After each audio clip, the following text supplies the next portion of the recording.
నర్మెటకి రాష్ట్ర ముఖ్యమంత్రి గారు వచ్చి ఈ జిల్లాలో అభివృద్ధి కార్యక్రమాలు పెండింగ్లో ఉన్నటువంటి పనులు నర్మెటలో ఆయిల్ ఫామ్ ఫ్యాక్టరీ ప్రారంభోత్సవానికి వచ్చినప్పుడు గజ్వేల్ ప్రాంతానికి సంబంధించినటువంటి రింగ్ రోడ్ వ్యవహారంలో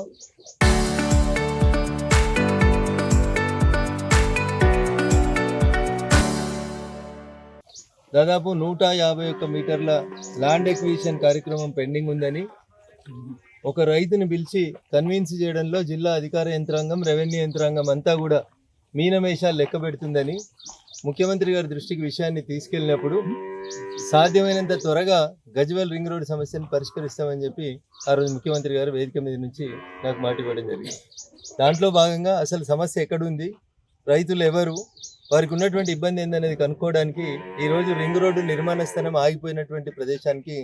వచ్చి స్థానిక మా నాయకులందరితో కలిసి ఆ స్థలాన్ని పరిశీలించడం జరిగింది. ఒకరే ఒక రైతు గౌరవనీయులు రామచంద్రం గారికి సంబంధించినటువంటి కొంత భూమి విషయంలో వారు ఏదో అబ్జెక్షన్ చెప్తున్నారనేటువంటి విషయాన్ని అటు రెవెన్యూ అధికారులు ఇటు స్థానిక ప్రజాప్రతినిధులు నా దృష్టికి తీసుకొచ్చినారు. వీలైతే రేపు లేదా ఎల్లుండి రామచంద్రం గారిని పిలిచి మాట్లాడి ఎంపీగా నేను ఈ సమస్య పరిష్కారానికి చొరవ తీసుకోబోతా ఉన్నాను. ఒకవేళ వారు అంగీకరించని పక్షంలో చట్ట ప్రకారం revenue authority recovery act revenue చట్టం ప్రకారం సెక్షన్ 123 గతంలో ఎట్లయితే ల్యాండ్ ఎక్విజిషన్ ఈ జిల్లాలో ప్రాజెక్టులు కట్టినప్పుడు ఇతర రోడ్లు నిర్మాణం చేసినప్పుడు రెవెన్యూ యంత్రాంగం భూమి ఏ రకంగా తీసుకుందో రేపు రామచంద్రం గారి విషయం లోపల కూడా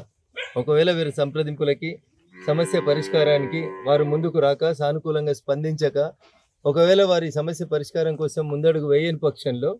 రెవెన్యూ యంత్రాంగానికి కలెక్టర్ గారి దృష్టికి తీసుకెళ్ళి స్పష్టమైనటువంటి ఆదేశాలు ఇచ్చి రెవెన్యూ చట్టం ప్రకారం ఒకవేళ ఒక రైతు భూమి ఇవ్వకపోతే ప్రభుత్వ అవసరాలు ఉన్నప్పుడు ఏం చేయాలనో దాని ప్రకారం ముందుకు పోవాలని చెప్పి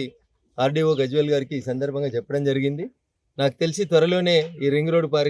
పనులని ప్రారంభించే దిశగా అడుగులు వేస్తామని, ఆ దిశగా వీలైనంత వరకు ఆ రైతుని ఒప్పించేందుకు ప్రయత్నం చేస్తామని చెప్పి దాంట్లో భాగంగా ఈరోజు ఇక్కడికి రావడం జరిగింది.